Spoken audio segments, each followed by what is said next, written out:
우리 뭘 할 거냐면 도산 12곡이고 그 다음 페이지는 몇 쪽을 할 거냐면 34쪽을 할 거예요. 34쪽에 봅시다. 도산 12곡. 여러분 이거는 선생님이 두 가지의 내용을 좀 정리를 해봐야 될 것 같아. 어떤 내용을 좀 정리 한번 해보냐면 형식적인 측면하고요. 그 다음에 내용적인 측면으로 조금 정리 한번 해볼 건데요. 자, 형식적인 측면이라고 하는 건 얘가 연시조의 형식을 띠고 있어요. 그래서 연시조에 대해서 조금 같이 정리하면서 평시조도 같이 한번 정리를 해버릴 거야. 이거 그냥 어디에 정리하냐면 여러분 옆에 비어있는 공간에다가 정리해 주시면 돼요. 아니면 여러분 어디에 하셔도 되냐면 한눈에 정리하기에다가도 하셔도 상관없어요. 자, 그럼 봅시다. 여러분 이 형식은 연시조라고 했는데 연시조 같은 경우는 여러분 평시조를 연구분에서 제시하는 걸 우리 예라고 하죠. 그러면 여러분 이 연시조는 평시조를 연구분한 갈래 이렇게 정리할 수 있겠다. 평시조를 연구분에서 제시하는 갈래. 그러면 연시조는 갈래 개념 이거 끝나거든요. 그러면 누굴 좀 정리해야 되냐면 평시조의 개념을 조금 더 한번 정리 한번 해보도록 할게요. 자, 그러면 여기서 평시조의 특징을 하나씩 정리해보면 여러분 평시조는 총 몇 줄로 되어 있어요? 평시조 세 줄, 다 세 줄로 되어 있잖아. 그치? 그래서 초장, 중장, 종장의 형식으로 구성이 되어 있고요. 자, 초장, 중장, 종상의 형식으로 되어 있으니까 그럼 얘를 뭐라고 하냐면 3단 구성을 갖추고 있다라고 설명을 해요. 그래서 3단 구성. 자, 그 다음에 평시조 같은 경우는 여러분 음보율이 정해져 있을 텐데 여러분 끊어읽는 단위가 무조건 몇 개로 끊어읽을 거냐면 조선시대에 나온 건 무조건 사음보. 근데 얘는 무조건 사음보의 형식을 갖는다. 여러분 사음보는 패키지로 기억을 해야 되는 글자 수가 정해져 있잖아요. 여러분 글자 수는 무조건 3글자, 4글자 혹은 4글자, 4글자가 반복이 된다라고 정리를 해주면 되겠다. 그치? 자, 그리고 얘는 형식이 정해져 있는 시고요. 우리나라에서 19체형과 다음으로 정형시에 해당하는데 얘가 왜 정형시에 해당하냐면 이런 이유 때문이야. 종장의 형식이 동일하기 때문이에요. 여러분 종장의 형식이 어떤 형식을 가지고 있냐면 이런 형식을 가지고 있죠. 무조건 3글자, 그 다음에 5글자가 무조건 이상이 나타나고 그 다음에 4글자가 나타나고 그 다음은 3글자, 4글자의 형식이 나타나고 있으니까 이걸 정형시라고 할 거야. 그래서 종장의 형식은 무조건 3, 5, 4, 3 이렇게 나타난다라고 생각을 해주시면 돼요. 그래서 평시조는 다시 한번 개념 정리 한번 복습 한번 했고요. 자, 그러면 이런 갈래를 가지고 있으면서 이 작품의 내용은 크게 두 가지의 내용으로 나뉠 거예요. 어떻게 나뉘냐면 자, 첫 번째 언지라고 하는 부분으로 나뉘고요. 그 다음에 두 번째 언학이라고 하는 부분으로 나뉠 거예요. 도산 12곡이기 때문에 여러분 총 12곡의 내용이 들어가 있는데 여러분 6개씩 나뉜다. 언지 6개, 언학 6개 이렇게거든요. 그러면 언지라는 건 뭘 나타내고 있는 거냐면 뜻지자야. 나의 뜻을 가르쳐 주겠다. 그래서 여러분 이 언지 부분은요. 태계이황의 뜻을, 가치관을 보여주는 부분이야. 그래서 태계이황의 가치관을 제시한다. 이렇게 정리할 거고요.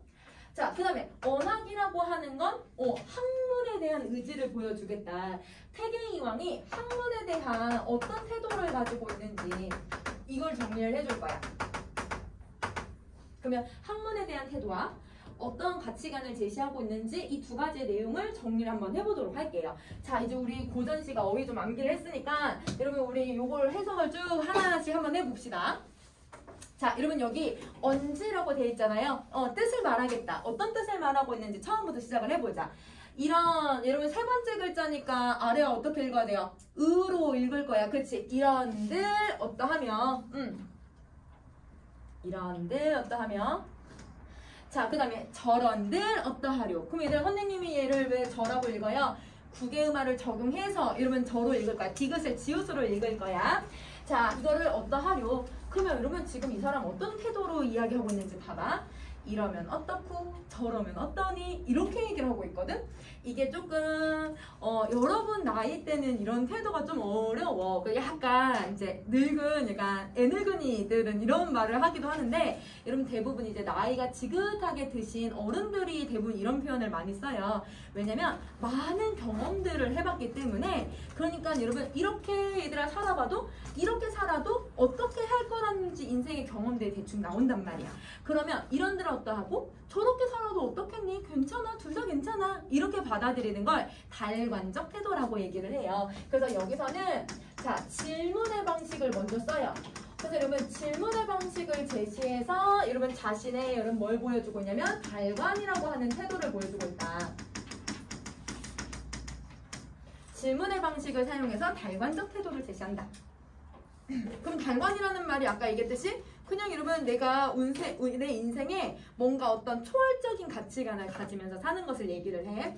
여러분도 그렇고 아마 선생님도 그렇게 나이가 이제 30대가 되긴 했지만 인생의 경험을 그렇게 많이 해봤다고는 생각을 들진 않거든요.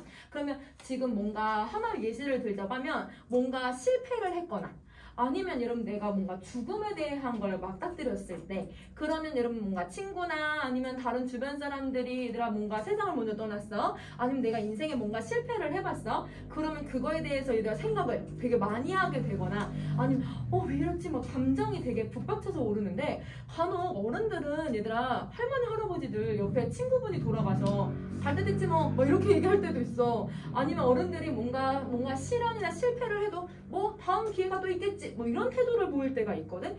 이런 게 어떤 부정적인 상황에 대해서 조금 더 좀 고차원적으로 생각하는 태도라고 생각을 해주면 좋을 것 같아. 조금 어려운 태도긴 해요. 자, 그럼 이렇게 정리하시고 표현법 하나 더 정리할게요. 이런들 저런들 어떠하려 어떠하리 형식 비슷하지. 그래서 대구법을 사용을 하고 있다. 자, 그 다음 두 번째 줄 갈게요. 초야우생이 이렇다 어떠하려. 이러면 초야할 때 초야는 여러분 해석할 수 있을 것 같아. 여러분 풀초자에 여러분 들판 야자거든요. 자연물 2개 들어가 있죠. 자연물 2개면 선생님 뭘로 해석하기로 했냐면 자연으로 해석하기로 했어. 그래서 얘는 자연이야. 그러면 자연의 우생 어리석은 사람이 이렇다 하더라도 어떠하겠니? 그러면 여기서 자연에서 지금 살고 있는 사람이 누구냐면 자기거든요. 그러면 이 초야우생이 누굴 가리키는 거냐면 화자 자신을 가리켜요. 그러면 태계유왕은요. 여러분 이제 조선시대에서 성리학의 완전 대가로 알려져 있잖아. 정말 공부를 많이 한 사람임에도 불구하고 자기를 어리석은 사람 이렇게 표현을 해요. 이거는 여러분 자기를 비하하기보다는 겸손하게 이야기하는 방식이라고 생각을 해주면 되겠지. 그래서 얘는 겸손한 표현이야. 그러면 자기가 이렇게 겸손하게 자연에서 사는 게 어떠니? 라고 이것도 질문의 방식을 통해서 소박한 삶을 살고자 하는 자연에서 즐기면서 살고자 하는 화자의 태도를 보여줘요. 그래서 얘는 소박한 모습과 자연에서의 삶을 보여주고 있다. 자, 그 다음 이제 종장 갈게요. 하물며 천석고항을 다시 말해서 뭐 하겠니? 그럼 여러분 여기서 천석고항이라는 단어 여러분 선생님 단어 암기하라고 할 때 이거 단위 암기했을 텐데 여러분 이거 무슨 뜻이었어요? 자연을 너무 사랑해서 생기는 병. 그래서 여러분 얘는 자연에서 상사병 걸리듯이 자연을 사랑해서 생기는 병. 그러면 요거랑 똑같은 단어가 누구 있었냐면 여러분 우리 연, 하, 고질이라고 하는 단어도 있었네요. 그래서 천석고항하고 연하고질은 똑같은 말. 그러면 내가 자연을 너무너무 사랑하는데 뭐 이 정도로 내가 이걸 다시 병을 고칠 필요가 뭐가 있겠니? 또 질문을 해. 그러면 이 질문을 통해서 여러분 뭘 드러내려고 하냐면 고칠 필요 있을까? 여러분 자연을 너무 사랑하는 이 병 고칠 필요가 있어요? 고칠 필요 없어요. 즐기면 되거든요. 그러면 여러분 답이 정해져 있는 서리법을 드러내려고 그러면서 자연에 대한 만족감을 보여주려고 질문의 방식을 쓰고 있구나. 그러면 질문의 방식을 계속 사용하는 건 표현법인 이유도 있고 자기의 태도를 드러내기 위한 거기 때문에 시험에서는 이렇게 나오기도 해. 질문의 방식을 사용하여 뭐뭐 한다. 뭐 이렇게 표현하기도 하니까 이렇게 찾아주면 될 것 같아요. 자, 그 다음에 이제 언지 2번을 갑시다. 연하. 여러분 연하는 안개와 노을이니까 자연물 2개 들어가 있죠. 그럼 얘 뭐라고 해석할 거예요? 자연이네요. 자연으로 집을 삼고. 자, 풍월. 얘도 자연물 2개야. 뭐라고 해석할 거야? 자연. 그치? 자연으로 벗을 삼아. 그러면 여러분 자연을 내 친구 삼고 자연을 내 집으로 삼겠대요. 되게 가까이 생활하려고 하는 것 같아. 자연을 집을 삼는다는 건 자연과 가까이. 친구 삼는 것도 자연과 친구 가까이. 그러면 여기서 여러분 자연 친화적인 태도가 나타나는 거네.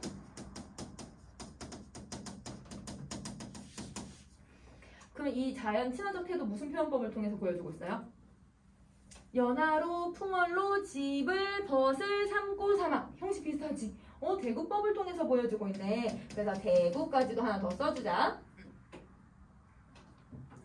자, 태평성대에 이 병으로 늙어가니 이 사람 얘들아 나이 드신 할아버지로 쓰긴 했거든? 근데 여러분 이게 진짜 병을 앓고 있다는 뜻일까요?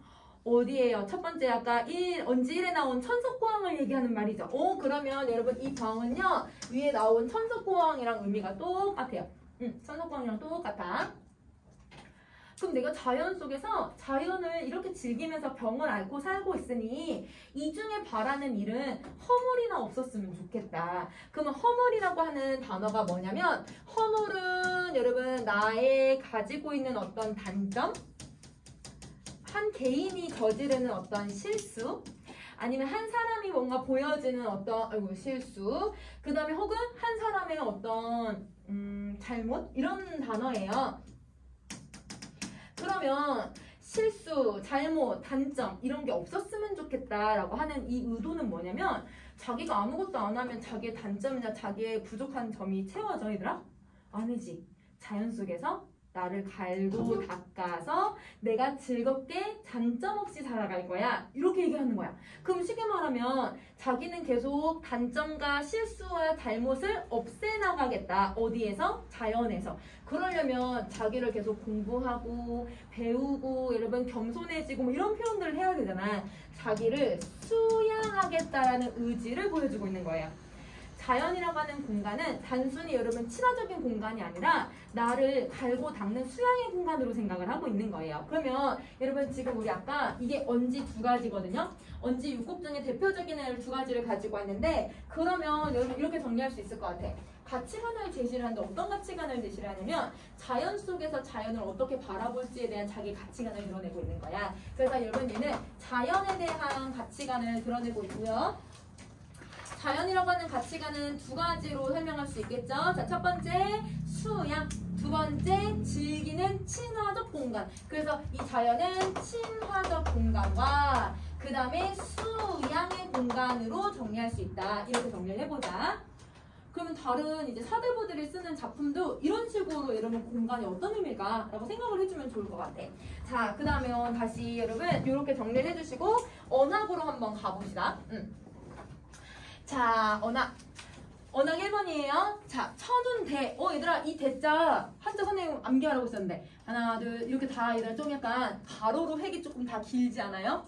이게 여러분 평평할 대자야. 그래서 이 단어가 들어가면 평평한 곳으로 해석을 할 거지. 자, 그럼 평평한 곳을 돌아 들어가서 왈락제. 여러분 왈락제는 한자를 사실 해석할 수가 없어요. 너무 어려운 한자들도 많고 이거는 얘들아 태계 이황이 이제 도산서원을 짓는데 그 도산서원에 얘들아 있는 서재 이름이야. 그래서 여러분 옛날에는 우리 전통 가옥들 보면 각 지역 방 이름에다가 이름 이렇게 붙이잖아. 아니면 집 이름을 붙이기도 하잖아요. 그래서 여러분 이거는 서재예요. 서재. 그러면 서재가 소세하다, 깨끗하다. 그러면 내가 여러분 지금 평평한 곳을 돌아 들어갔어. 그러면 뭘 했냐면 산책을 하고 난 뒤에 얘들아 책을 읽으려고 서재에 들어갔나 봐. 그러면 이 사람은 지금 뭘 하고 있다는 걸 알 수 있냐면 산책을 하고 나서 여러분 지금 서재에 들어가고 있는 상황. 자, 그 다음 내용 다시 한번 보자. 만권생애로 낙사가 무궁하구나. 자, 이런 만권생애는 우리 옛날 이제 약간 격언 같은 데서 많이 나오는데요.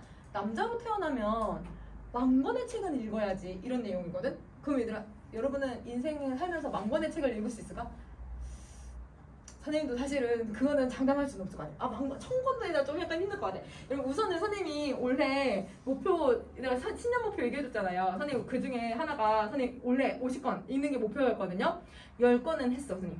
거의 10권, 거의 이번 때까지 읽으면 10권 채울 수 있겠다. 10권 읽었거든요. 왜 10권 읽었냐면 선생님이 졸업하는 친구들한테 뭘 줬냐면 졸업 선물로 책을 선물해줬어. 교양 있는 사람이 되라고. 자, 그러면 그 책을 선물해준다. 애들이 받으면서 와, 얘가 수능 선물 때 책을 줘가지고 애들이 막 다 이러는 거야. 근데 이제 애들이 선생님한테 이제 선생님이랑 같이 밥 먹고 학교 붙고 이러면서 와가지고 선생님한테 데려 얘네들이 또 책을 또 선물을 해준 거야. 근데 얘네들이 준 거니까 나 안 읽을 수는 없잖아. 또 애들이 선생님 읽어봤어요? 물어봐. 그러면 내용도 알아야 되잖아. 그러니까 선생님이 막 강제로 좀 읽긴 했는데 좀 생각보다 좀 많이 읽었어. 10권 거의 가까이 읽었거든요. 그러면 원래 목표 채울 수 있겠지? 한번 채워보도록 노력하긴 할 건데 여러분 이 사람은 만권의 책을 읽어야 되지 않겠냐. 근데 그걸 뭐라고 하냐면 낙사, 즐거울 낙자에다가 일사자를 써. 즐거운 일이 무궁무진하구나. 그러면 책 읽는 게 즐겁대요. 우리랑 좀 가치관이 다르신 분이네요. 여러분 책 읽는 게 즐겁대. 그래서 여러분 독서에 대한 즐거움. 그럼 자, 산책하고 독서를 하잖아. 이게 여러분 유학자들이 당시에 이제 사대부들이 자기를 수양하는 여러 가지 방법 중에 일부라고 생각을 해주시면 돼요. 우리 아까 뭐 한다고 했어요? 자기 자연에서 수양할 거야 막 이렇게 얘기를 했잖아. 그런 방법들을 얘기해주고 있다고 생각을 해주면 돼. 그 태계유왕이 쓴 책도 있어. 어떻게 하냐면 얘들아 스트레칭 하는 책도 있어. 얘들아 스트레칭 막 팔을 몇 번 두드린다 막 이렇게 어깨 주무른다 막 이런 책들도 있거든요. 자기 딴에는 자기의 몸을 건강하게 하고 공부를 어떻게 해야 그걸 수양할 수 있는지를 생각했던 것 같아. 자, 그럼 가자. 이 중에 왕래풍류 왔다 갔다 하면서 느끼는 풍류 즐거움이야. 그러니까 이 즐거움을 말해서 뭐 하겠니? 그럼 여러분 여기서 우와 내가 이 독서를 하면서 느끼는 이 즐거움을 말해서 뭐 하겠니? 얘들아 답이 지금 질문을 했지만 답이 정해져 있을 것 같아.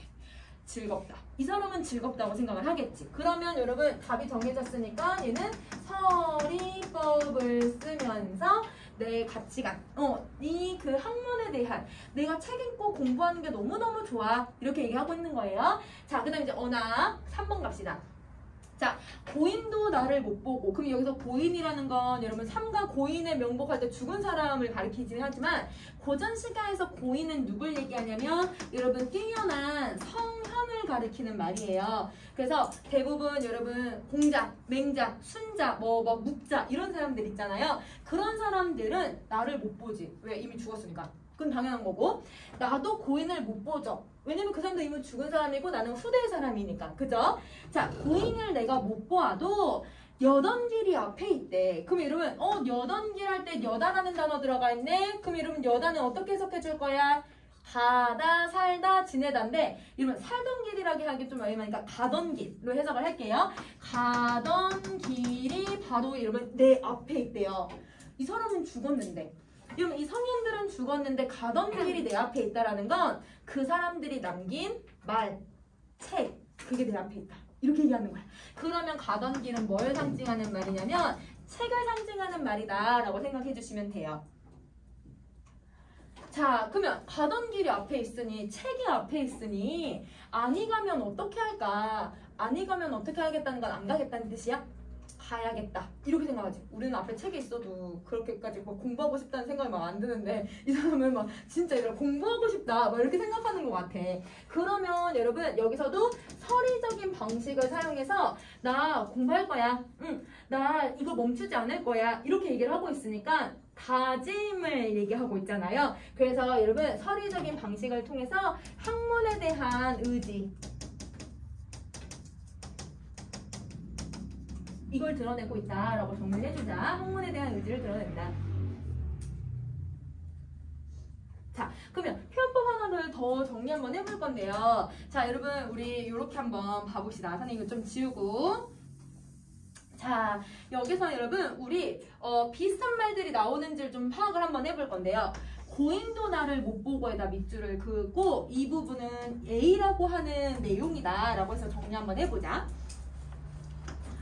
자, 그 다음에 나도 고인을 못 빼는 여러분 앞에 있는 A랑 내용이 사실 어때요? 조금 달라요. 반대 주체가 달라졌잖아요. 그러니까 얘는 A라고 하지 않고 B라고 표시를 해볼게. 자, 중장에 고인을 못 보아도 얘들아 고인을 못 본다는 말 근데 이미 나도 고인을 못 봐 이 말이랑 똑같지 않니 얘들아? 그러면 얘는 B 부분이랑 내용이 똑같으니까 B라고 쓸게요. B라고 쓰고요. 자, 그 다음 여던길이 앞에 있대. 근데 여던길이라고 하는 거는 앞에 B랑 내용이 좀 다르잖아. 그러니까 얘는 C라고 표시를 해주자. 자, 그 다음에 여러분 종장 갈게요. 여던길이 앞에 있거든 이라고 했으니까 얘는 저기 있는 C랑 내용 좀 거의 비슷하지. 그래서 C라고 표시할게. 자, 아니 가면 어떻게 하겠니? 여러분 얘는 내용 좀 다르죠? 그러면 요거는 D라고 표시를 해줘야겠다. 그러면 지금 여러분 뭘 해주고 있냐면 뒤에 나온 구절이 여러분 어떻게 하고 있냐면 앞에 다시 한번 언급이 되고 뒤에 나온 부분이 다시 한번 앞에 언급이 되고 있네. 그러면 여러분 이걸 우리는 꼬리 물듯이 내용을 전개하고 반복한다 라고 해서 원숭이엉덩이는 빨개 빨가면 사과 사과는 맛있어. 얘들아 뭐가 하고 있어? 연세법을 쓰고 있다. 그래서 여러분 여기서 연세법 이렇게 정리를 해줍시다. 연세법을 쓰고 있다. 그래서 여러분 연세법은 조금 이따 다시 한번 표현법으로 정리 한번 해볼게요. 그래서 요거는 이렇게 정리를 해주시면 되고 그러면 나는 책이 내 앞에 있으니까 더 열심히 공부해야지. 더 열심히 할 거야. 이렇게 얘기를 하고 있는 거. 자, 그 다음 이제 질문으로 한번 가봅시다. 근데 얘는 한자는 선생님이 언학이라고 써놓고 언지라고 써놨다. 한자는 언학인데 언지라고 써놔가지고 얘는 언학이에요. 언학. 언학. 자, 갑시다. 자, 언학 부분에서 5번째 구절인데요. 자, 청산. 여러분, 산은 어찌하여 만고, 얘들아, 고자는 옛고자를 쓰고 있으니까 아주 오래전에 선생님 1만만, 1천, 여러분 아니면 100, 여러분 이제 숫자가 나오면 숫자는 뭐로 해석하라고 했냐면 아주 많다. 그러면 아주 오래전에, 아주 옛날에 그때부터 풀을 얻대요. 그러면 이 나무는 모습이 변해 안 변해요? 안 변해. 미안, 나무가 아닌데. 얘들아, 청사는 모습이 안 변하죠. 그러면 여기서 산의 특성이 어떤 특성을 가지고 있냐면 불변성의 속성을 가지고 있네. 불변성의 속성을 가지고 있다. 자, 그 다음에 다시 유수는 어찌하여, 물은 어찌하여 주야 밤낮으로 긋지 아니하는가. 얘들아, 우리 긋다라는 단어 배웠는데 여러분 암기하라고 했을 때 긋다가 뭐였냐면 끝나다, 멈추다, 아니면 자르다 이런 의미였거든. 그러면 끝내다로 하면 왜 주야에 멈추지 않고 끝나지 않고 계속 흘러가고 있니? 이렇게 물어보는 거죠. 그러면 여기서 물의 특성은 어떤 특성을 가지고 있냐면 안 멈춰. 영원히 계속 흘러. 그러면 여러분 영원성의 속성을 가지고 있고 항상 흐르는 거네. 그래서 항상성. 이런 특성을 가지고 있다라고 생각을 해주시면 돼요. 불변성, 영원성, 항상성. 자, 그러면 우리도 그치지 말자, 멈추지 말자. 누구처럼 멈추지 않는 게 누구였어? 유수지. 그러면 우리도 유수처럼 멈추지 말자. 이 말이 생략되어 있네요. 만고상청하리라. 만고, 아주 오랜 세월 동안 상청, 항상 푸르르자. 그러면 여러분 누구처럼 항상 푸르르자? 이것도 청산처럼. 그지? 그래서 여기다가 정산처럼. 그러면 지금 생략된 말은 모두 다 무슨 표현법이 생략이 된 거예요? 비유법, 직유법. 그지? 그래서 여러분 직유법을 생략을 시켜놓고 있다. 직유법을 생략을 하고 있어. 그러면 화자는요 여기서 이러면 의지를 다지고 있는 거거든요. 우리 이러지 말자, 우리 이렇게 하자 라고 하는 이유는 무슨 방식을 사용을 하고 있냐면 리라고 하는 시제를 쓰네. 여러분 이 리가 무슨 시제예요? 과거, 현재, 미래 중에 미래. 그치? 근데 미래 시제는 단어 의지를 나타내주는 시제가 형태가 쓰이기도 해. 그래서 얘가 여러분 의지를 나타내주는, 태도를 나타내주는 시제를 쓰고 있다라고 정리해주면 되겠지?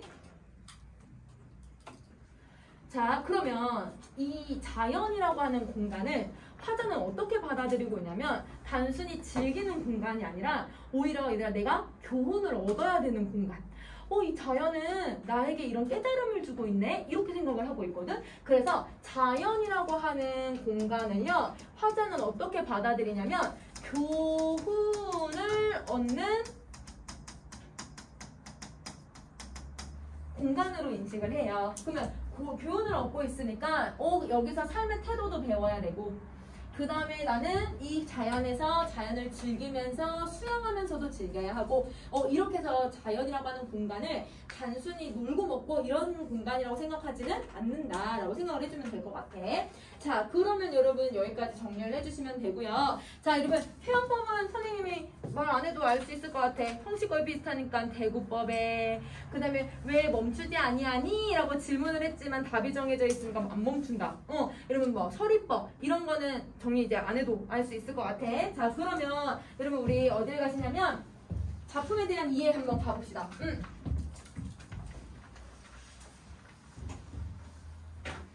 자, 여러분 작품에 대한 이해는 작가를 봐주시면 작자미상이 아니죠. 그 다음에 여러분 기녀들의 이름도 안 들어갔죠. 그러면 이 도산 12곡을 쓴 사람은 태계 이황이니까 사대부라고 하는 신분을 알 수 있게 해주는 거네. 그러면 작가에 대해서 여러분 사대부라고 정리해 주시고요. 근데 이 사대부는 두 개. 얘들아 어떤 거? 첫 번째, 자연에 대해서 얘기하거나 유교에 대한 이야기를 할 거야. 그러면 자연에 대한 이야기를 하거나 유교에 대한 이야기를 보편적으로 많이 하고 있는데, 자연에 대한 이야기 혹시 했어요? 얘기하죠. 수양의 공간, 친화의 공간, 가르침의 공간, 여러분 이거 나오잖아. 그 다음에 유교적인 관점은 충하고 효만 유교는 아니야, 얘들아. 유교에서 여러분 충하고 효를 지키기 위해서 가장 기본이 되는 거는, 여러분 혹시 수신제가 치국청천하라고 하는 말 들어보셨어요? 그게 말이 뭐냐면 수신, 내 몸을 갈고 닦아서, 그러면 내 집이 번영을 하게 되고, 내 집이 잘 다스려지면 나라가 번영하고, 그러면 치국평천하, 얘들아 천하를 다스릴 수 있게 된다, 이런 말이거든. 그러니까 여러분 내 한 몸을 잘 수양을 하는 것도 유교적인 덕목인 거야. 그러니까 유교에 대해서 얘들아 아까 수양을 해야 된다라고 얘기를 하고 있으니까 유교적인 얘기까지 하고 있는 거네. 그래서 얘는 자연과 유교에 대한 사대부들의 일반적인 주제를 이 글에서도 쓰고 있다, 이렇게 생각을 해주시면 돼요. 잠깐 나와요? 우선은 여러분 나라고 하는 말도 쓰였고, 그 다음에 우리 특이한 거 몇 개 좀 정리를 해보자. 나라는 말도 쓰였고, 우리라는 말도 쓰였고, 자기를 얘들아 다르게도 표현한 거 있었잖아. 초야우생이라고 표현한 거 혹시 기억나요? 초야우생이라도 있어. 그러면 여러분 이렇게 쓰고 있다라는 건 자기 한 개인을 우리라고 표현을 해요. 우리라고 표현을 한다는 건 너와 나라고 해서 인식이 조금 더 확대가 되고 있는 거거든. 그래서 인식의 확대가 되고 있고요. 자, 초야우생은 여러분 몇 인칭이 돼야 돼요? 자기를 3인칭으로 표현을 하고 있는 거죠. 그래서 여러분 이거는 또 3인칭 화자가 되는 거고, 그래서 화자가 자기 자신을 다양하게 좀 표현을 하면서 주제를 보여주고 있다라고 생각하면 될 것 같아. 자, 여러분 시간은 두드러지게 쓰인 거는 없어. 그 다음에 공간적 배경은 여러분 완락제라고 하는 공간이 나오기는 했는데, 기본적으로 여러분 도산서원이라고 하는 건 알 수 있을 것 같아요. 왜냐면 태계이황에 대한 배경 지식을 가지고서, 그래서 도산서원에 있는 뭐 완락제, 도산서원 근처에 있는 자연, 이렇게 생각을 해주면 될 것 같아. 자, 뭘 하고 있어요? 책 읽고 산책하고 이렇게 하고 있잖아. 그치? 그러면 여러분 이 자연에서 산책하고 책 읽고 독서를 하고 이런 것을 즐기려고 하고 있는 거지. 그러면 여러분 이걸 통해서 어떤 태도를 보여주냐면 자연을 친화적으로 유유자적하면서 얘들 학문에 대한 의지, 이런 것들을 보여주고 있다. 자, 그러면 이거 정리 다 하셨으면 표현법으로 갑시다. 여러분 표현법은 어떤 표현법을 좀 정리를 해볼 거냐면요, 아까 연세법이라고 하는 표현법을 정리하기로 했잖아요. 연세법 정리 한번 해볼게요. 연세법은 아까 얘기했듯이 어떤 단어가 나오면 뒤에 있는 구절이 앞에 다시 한번 반복이 되고 뒤에 있는 구절이 앞에 다시 한번 반복이 돼. 그러니까 쉽게 말하면 연세법의 개념은요. 뒤에 나오는 구절이 다음 앞부분에 반복되는 표현법이야. 그래서 얘는 연세법이라는 표현법을 시험에서 물어보진 않고 대부분 다음 뒤에 구절을 앞에 구절에 반복하는 표현법이다, 방식이다 이렇게 대부분 설명을 해요. 그러면 꼬리꼬리 물듯이 이야기를 한다. 혹은 뒤에 구절 앞에 구절을 반복해서 보여주고 있다. 그럼 반복이라는 말을 선생님 지금 썼잖아. 그럼 얘는 표현법이 기본적으로 반복법에 해당하는 애인 거네. 그럼 반복법은 또 어디에 속하는 애였냐면 강조법에 해당하거든요. 그러면 여러분 연세법은 기본적으로 여러분 강조법에 해당한다라고 정리를 해주시면 될 것 같아요. 강조법. 자, 그러면 이 강조법 때문에 얘들아 그럼 얘는 효과가 크게 두 가지를 찾아낼 수 있겠다. 첫 번째, 의미랑 주제를 무조건 강조하려고. 그래서 의미와 주제를 강조하기 위해서 연세법을 쓰는 거고요. 반복이 되니까 뭘 형성해? 운율 형성해줘야지. 이런 방식을 쓰고 있다라고 생각해 주시면 돼요. 그러면 지금 얘는 아예 문장, 구절이 계속 반복이 되고 있으니까 좀 그런 부분이 덜 하긴 한데 우리 여러분 이런 연세법을 쓰는 작품이 있어요. 성 안에 담 싸고 담 안에 집 싸고 집 안에 뒤주 싸고 뒤주에다가 뭘 하고 이런 식으로 나오는 표현이 있거든. 꼬리 물듯이 계속 얘기를 하는데 그러면 성, 담, 집, 뒤주, 궤 뭐 이런 식으로 어떤 사물을 나열하는 방식도 같이 나올 수가 있어. 왜냐면 여러 개가 달라지면서 표현을 하니까. 그래서 여러분 연세법은 반복법을 만들어내기도 하고 열거법을 찾아내기도 할 수도 있어. 그래서 여러분 얘는 반복법이나 열거랑 이런 표현법을 여러분 같이 사용하는 경우들이 많으니까 연세법을 찾으시면 이게 이것만 있다 라고 생각하지 마시고 다른 표현법은 또 뭐가 있을까 찾아줘도 될 것 같아. 그러면 얘는 이렇게 정리하고요. 자, 그 다음에 강호가를 조금 더 정리 한번 해볼게. 자, 그 아래 이제 강호가를 한번 가봅시다. 자, 여러분 강호가라고 하는 애는 자연을 노래하는 작품이라는 뜻이거든요. 자연의 노래라는 뜻인데요. 이 강호가는 우리 이제 문학에서는 크게 두 개로 나뉘어서 설명을 해요. 자, 어떻게 나눠서 설명하냐면 강호가도류라고도 하나 나누고 그 다음에 강호한정류라고도 나눠요. 이렇게 두 가지로 나눠요. 강호한정류, 강호가도류. 물론 둘 다 얘들아 그 자연을 즐기고 있고 자연을 긍정적으로 인식하고 있는 건 맞아. 둘 다. 그래서 두 작품 모두 다 여러분 자연에 대한 긍정적인 인식과 그 다음에 자연을 즐기려는 이거를 보여주는 건 맞아요. 그런데 차이점이 있어요. 어떤 차이점이냐면 강호가도는 자연 속에서도 도리를 추구를 해. 그럼 여기서 말하는 도리라는 건 유교적인 거, 기본적인 예절. 그래서 여러분 유교적인 가치관에 대해서 이야기를 하고 있는지를 찾아주시면 돼요. 자연에 왔는데 자연 너무 좋다. 임금님 사랑해요. 갑자기 뜬금없이. 자연 너무 좋다. 나라는 잘 지키고 있을까? 나라는 잘 번듯하게 있을까? 나라가 없죠. 갑자기 자연을 즐기면서도 이러면 어떤 자연에 대해서만 얘기하는 게 아니라 나라나 임금님에 대해서 얘기를 하고 있거나 유교적 가치 아까 자기를 수용하는 거, 교훈을 얻는 거. 그러면 이런 거는 강호가도에 해당하니까 이 도산 12곡은 강호가도에 해당하는 거네. 그치? 강호한정은 한가롭게 놀기만 해요. 그래서 여러분 자연을 즐기기만 해요. 그래서 얘는 한가로움을 추구하는 작품이야. 그래서 자연을 즐기기만 하거면 이거는 강호한정류가 된다라고 생각을 해주면 될 것 같아. 자, 그러면 얘는 이렇게 정리를 하셨으면 그러면 우리 어디를 가냐면 그 아래 거는 여러분 선생님 아까 따로 정리를 했잖아요. 한눈에 보기는 그냥 넘어가시면 될 것 같고 다음 페이지로 한번 가봅시다.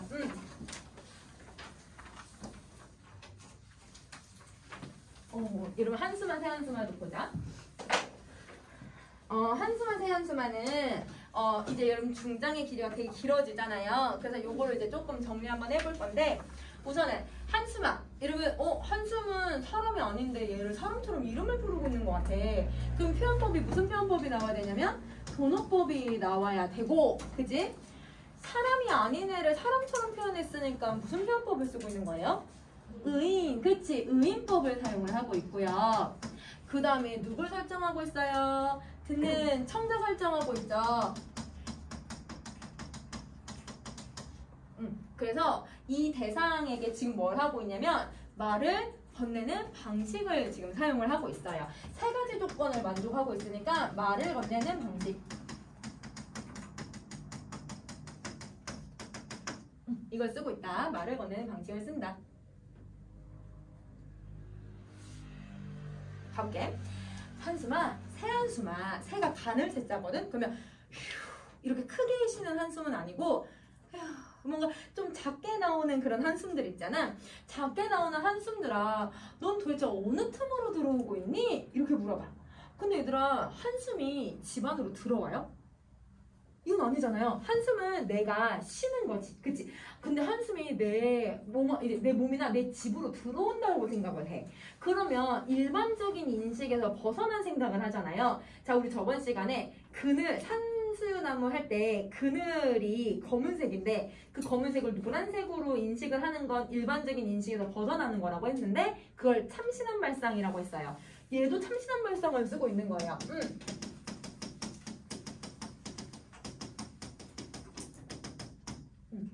도대체 이 한숨은 눈에 보이는 애들도 아니고 한숨은 사람의 어떤 숨소리에 해당하는 건데 이게 어떻게 들어오지? 일반적인 생각에서 벗어나고 있는 거야. 자, 그 다음에 가보자. 고물장지, 새살장지, 들장지, 열장지에 여러분 요거는 뭘 해주고 있는 거냐면 장지문을 열거해주고 있어요.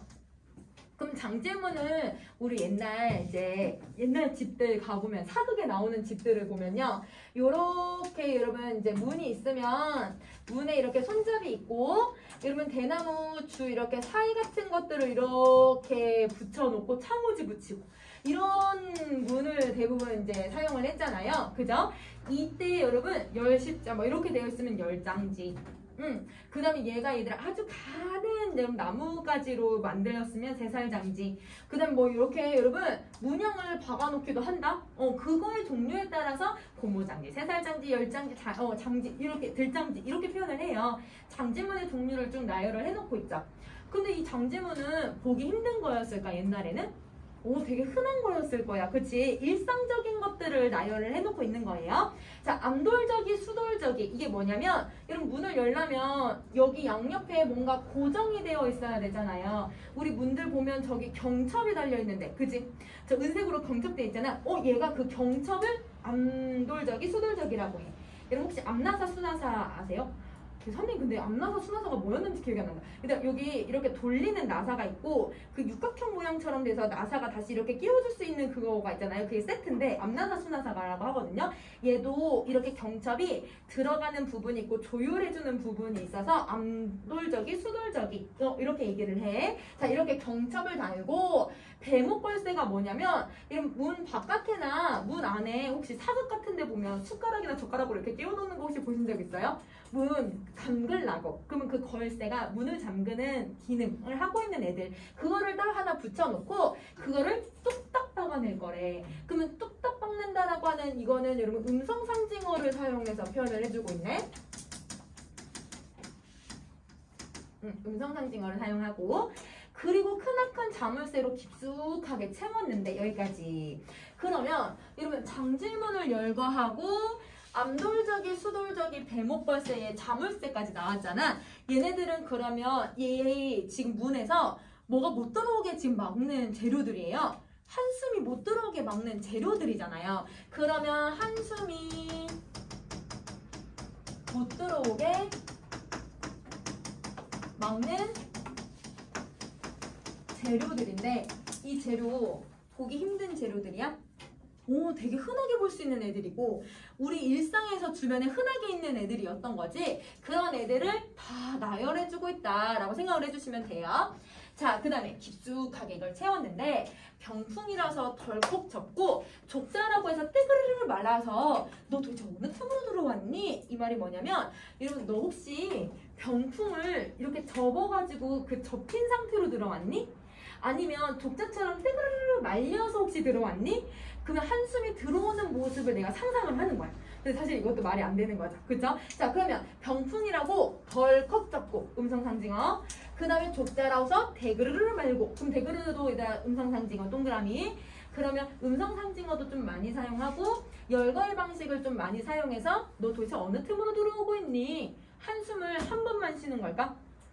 여러 번 쉬고 있으니까 아마 이렇게 얘기를 할 거야. 그치? 그래서 한숨을 여러 번 반복적으로 쉬고 있는 화자의 모습을 엿볼 수 있어요. 아마도 너 온 날 밤이면 잠 못 들어 한다. 그럼 얘들아 내가 왜 잠을 못 자냐면 한숨을 쉬어서 그렇고 한숨은 왜 쉬어요? 근심 걱정이 있어서 쉬는 거잖아. 아 그러면 화자는 근심 걱정이 많아서 종장에다가 쓰자. 이러면 근심 걱정이